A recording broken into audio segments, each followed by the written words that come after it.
講起冰川咧，其實對於我哋香港人嚟講咧，係好似好遙不可及嘅事。其實我哋每一日嘅生活，我哋係咪真係離得開自然咧？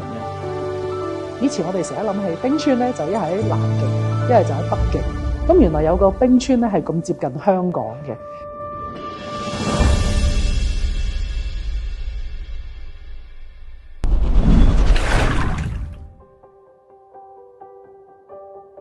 我哋而家係身處喺四川嘅達古冰川，咁我希望大家透過鏡頭咧都可以感受到呢個壯麗嘅景色。點解我哋要嚟冰川啊？點解我哋會有呢個讓冰川取消啦？其實除咗我哋嚟吃喝玩樂、睇靚靚風景之外，仲有啲乜嘢喺背後嘅咧？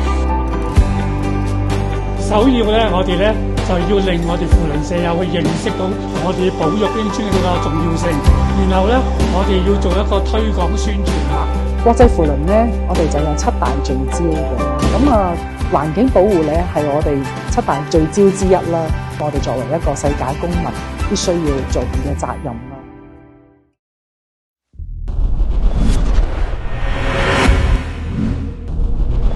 由于温室气体排放使得这个地球的温度在快速的升高，所以它在快速的消融退缩，而它影响到水资源、水循环。当水资源、水循环发生变化以后呢，又会影响到生态环境。所以说，在过去的34年间，达古冰川消融退缩了近76%。从2019年，我们就开始与中国科学院西北生态环境资源研究院签订战略合作协议。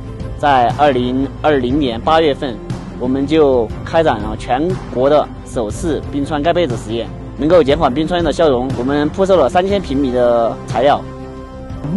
蓋被子嘅一個活動咧，就係令到個冰川咧就延遲呢個消融。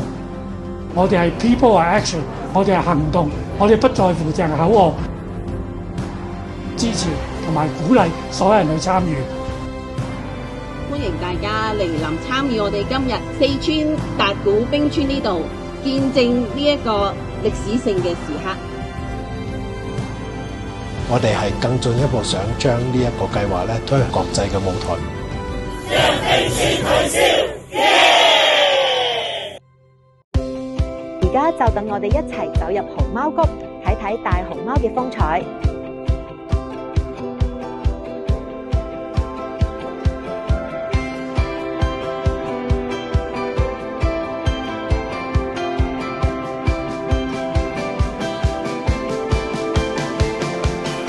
達古冰川景區嘅索道，我哋嚟到海拔4860米嘅山頂，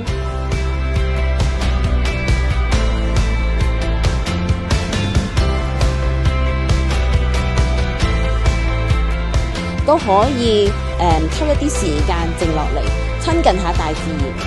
然後如果有家長嘅，亦都可以帶同你嘅小朋友一齊嚟到感受大自然，等佢哋建立一個對大自然敬畏嘅心啦。個感受係好深刻。當你人同呢個自然個距離好近嘅時間，你會去諗一樣嘢，就係思考一樣嘢，就係其實我哋每一日嘅生活，我哋係咪真係離得開自然呢？我哋人類有糧食有空氣，我哋仲爭啲乜嘢呢？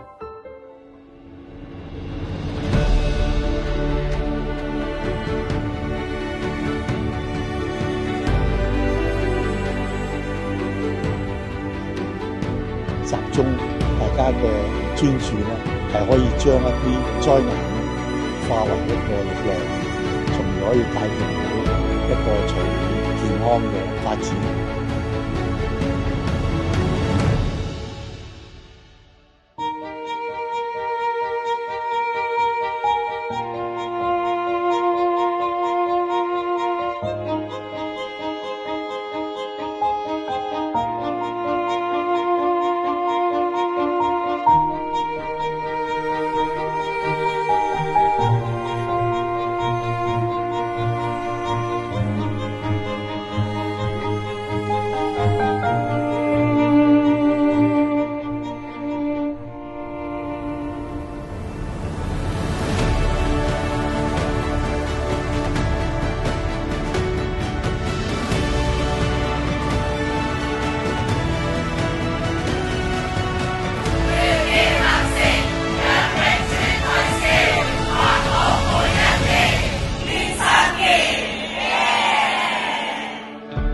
個扶輪社友咧係有份參與去保育我哋國家嘅冰川。